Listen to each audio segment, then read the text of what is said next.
Welcome back to Swordman Josh Gaming, and in the last couple of my streams I've talked about my Pauper Fog Mill deck, and I don't think I've done a deck tech on it, so I figured I would get this out real quick.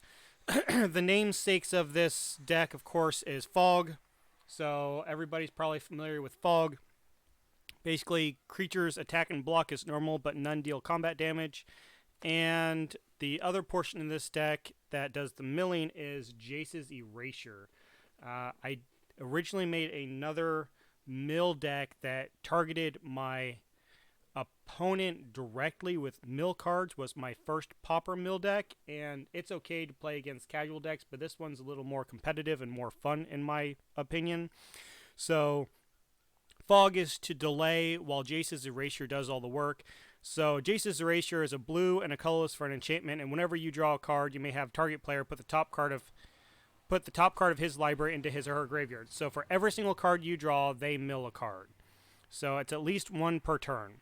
So we're going to go through how this deck runs, what makes it run, and why it's actually a completely creatureless Pauper deck. Now, if you wanted to put a creature in here, Jace's Phantasm would probably be the best creature you could run. Jace's Phantasm is a 1 blue, I believe, for a 1-drop, but if an opponent, I think it's either 7 or 10 cards in their graveyard, it gets +4/+4 permanently, so it becomes a 5/5 for a 1-drop. This deck has no problem putting that amount of cards in the graveyard. However, if you put in a full playset of Jace's Phantasm to try to kill them with damage, you take away your draw cards to be able to mill them out quicker. So you dilute your draw cards for a possible combat finisher, and there's a lot of removal in Pauper. I mean, it's easier to remove a creature than it is to remove an enchantment. So I went all in on a creatureless build. Also, with the creatureless build, it makes it so that way you don't have to worry too much about if anybody plays a Stonehorn Dignitary or the new Urza Pauper deck, where they just flash Stonehorn Dignitary each turn, so that way you never get a combat step. This doesn't have to worry about that, and another reason that I'm bringing it up, because I think I looked last night, I think Urza's taking up maybe over 10% of the Pauper meta. So yeah, this should be able to go toe-to-toe with Urza, since there are no creatures in it. But let's get into what it does. So, like I said, let's get into the fog effects first, because it's much smaller. This is the reason we're running green, is these are actually all fog effects. There are another couple in the sideboard, and then also in the sideboard, if you end up playing something that's more against something more control-y, which I don't have the sideboard with me, there's some things like OG counter spells and stuff like that where you can substitute, if they're running very creature light, you can substitute counter spells in for fog effects. But what we're running in the way of fog effects in the main board, because a lot of Pauper that I have played in my meta anyways is very creature heavy. So there's quite a few elf ball decks and stuff like that. We're running 4 of the namesake fog. It's 1 green. It's the best fog effect out there for the cheapest CMC. So we're running 4 namesake fogs. That's the namesake of the deck. The next that we're running is a full playset of Tangles. So Tangle it's exactly like Fog. It prevents all combat damage. However, attacking creatures don't untap during their next untap step, which means hopefully this is equivalent to a 2-turn Fog. So you can use all of your mana on your next turn and be able to draw a lot more cards with not having to worry about the crackback of all of their creatures because they're not untapped. So we're running 4 of those. So hopefully that gives us, and we're running a lot of these fog effects just to make sure that we always have them in our hand, not because we're going to play them all, because we draw quite a few cards. So hopefully this is 4, 8, 12 turns of no attackers, you hope. Then on top of it, we're running 2 copies of Moment's Peace. So it's a fog effect, but it has flashback, and we're running 2 of these. So there's 4 more fog effects. And then last but not least, in case we're playing against an aggro deck and we need some life gain, we are running 2 copies of Respite.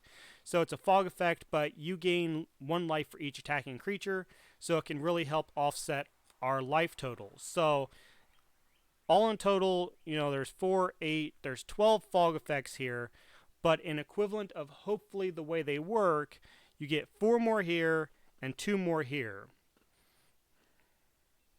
So that's 18 fog effects in the deck, you hope, if it all works out right, and you have to play them all. Now, where this deck gets to its nitty-gritty is the Jace's Erasures and how fast you can mill somebody out. If they don't have cards to draw, or you put all their gas in the graveyard, you're great. So the namesake of the deck is 4 Jace's Erasure. All right. We are mainboarding some counter spells. We're actually mainboarding, I believe, 5 counter spells, but 2 of them are Muddle the Mixture. So Muddle the Mixture is not only a counter spell, but it's only for instants and sorceries, but it has the transmute cost on it for a blue, and a colorless. And for those of you who don't know what transmute is, it allows you to go get any card in your library, so it's a tutor, with converted mana cost equal to whatever this card's converted mana cost is. So you're transmuting it for 3, but you can go get any card with converted mana cost of 2.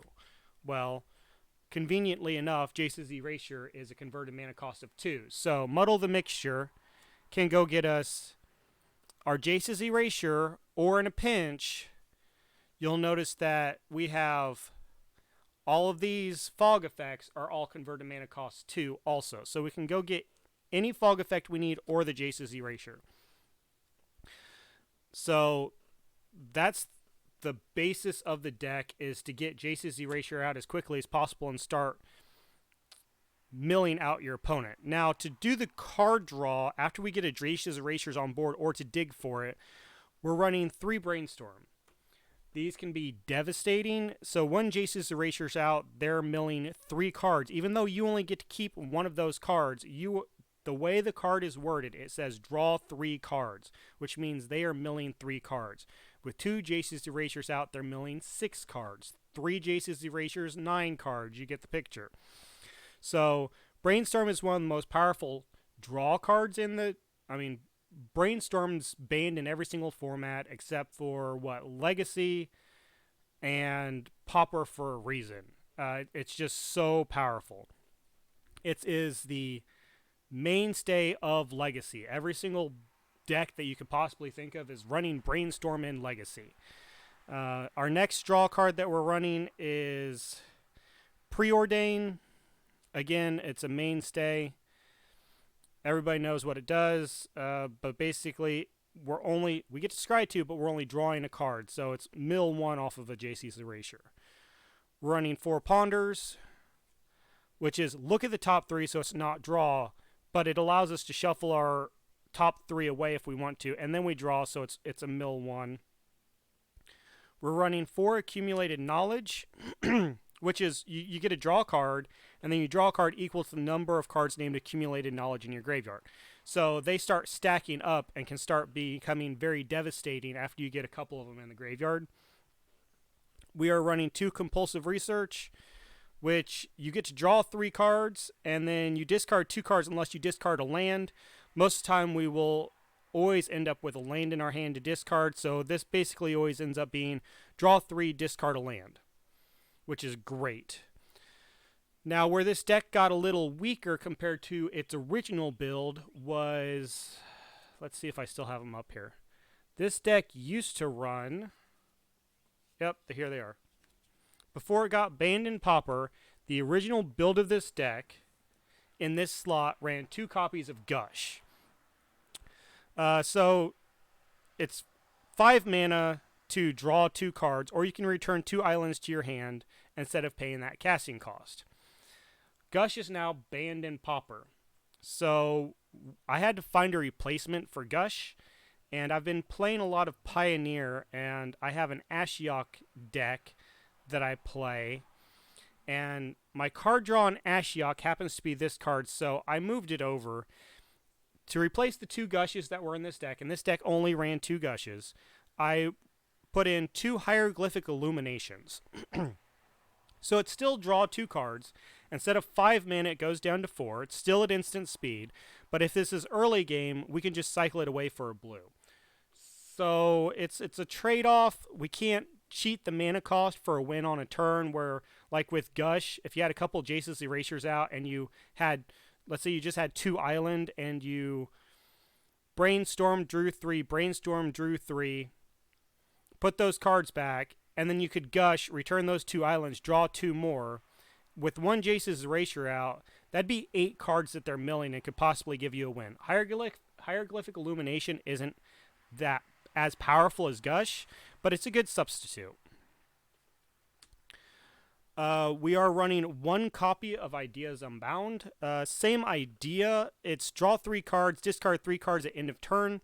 This is great when you have an almost empty hand and plenty of mana, because you can draw 3 cards, play all those cards, and then at end of turn, if you don't have any cards in your hand, you don't have to discard anything.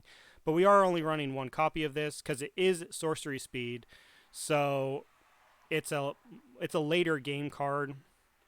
And then our counter spells we're running, besides OG counter spells, they're in the sideboard.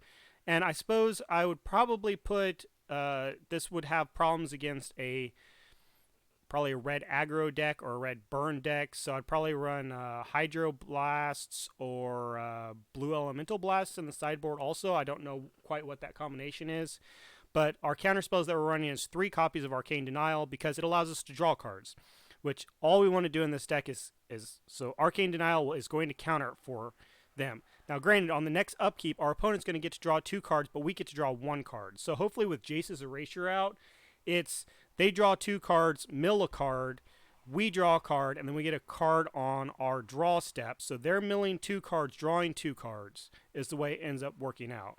And then we draw 2 cards. So it's a 4-card swing towards getting their library empty. And of course that multiplies with multiple Jace's Erasures on the board. So that is the main deck. I've talked a little bit about the sideboard. I haven't really built a sideboard for this deck just because I've said before that I don't really play a lot of competitive Pauper. I probably should, except my LGS doesn't do competitive Pauper. They do casual Pauper, and the last couple times I showed up there weren't very many people there to play Pauper, and it's on a weird night, so it's hard for me to get there. But land-based, what do we do to make this deck run? We're running, instead of running like 4 copies of Terramorphic Expanse, I decided I didn't want to have 4 copies of the same thing. So we're running 2 Terramorphic Expanse, but we are running, and these allow us to go get, I believe there's only 2 regular forests in this deck, and the only thing we need the forest for are to cast the fog effects. We only need 1 fog per turn, so we literally are running light on the forests. But 2 Terramorphic Expanses and 2 Evolving Wilds let us go get that forest if we don't get it off of our dual lands. The dual lands we're running are 4 Thornwood Falls, which when they enter the battlefield, we just gain a life, and we are running 2 Simic Growth Chambers for us to ramp out our mana. So when it comes into play, we just return a land to our hand, and we're good to go. Basic lands, we are running 7 islands. Get them laid out here, and as I said, we are running 2 forests. So this is Fog Mill. It can be a very fast deck, depending on how fast you can get those Jace's Erasures out, but it can also be a very grindy deck and be able to go into the late game, being since a whole lot of Pauper is based off of combat damage, except for everybody running Urza now. But if you're running against Urza, you're not worried about it too much, because hopefully they're running Mnemonic Wall and they're running Stonehorn Dignitary. So they're trying to stop combat damage just like we are. We're not running any creatures. Hopefully we can mill them out. I haven't played against an Urza deck yet. I don't have anybody that around me that has one. I might build it just to see how this deck fares against it. But yeah, that is basically Fog Mill. Creatureless Pauper Fog Mill. It's a deck that I really love. I love the mill mechanic.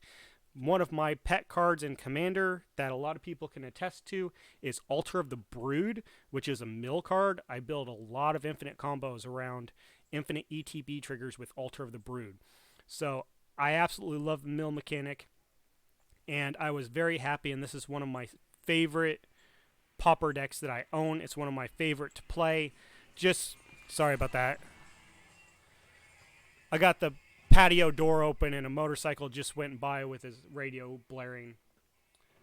What is this madness? This is Fog Mill Black Seed. You'll have to watch it from the beginning. I am just now finishing up on this one. So hopefully you guys like this deck tech. I can do some other Pauper deck techs. I have a Togs, Slivers. I have a couple other Pauper decks that I run. I can even go back and do my original mill deck tech from when I started playing Pauper. It was the first deck I ever built. And I may do that deck tech in a couple of days, so that way you guys have these side by side so you can compare them and see the power level difference. But I hope you all have a great weekend, and may Keep Calm Kitty be with you, and everybody stay safe out there. Have a good weekend, everybody. Bye.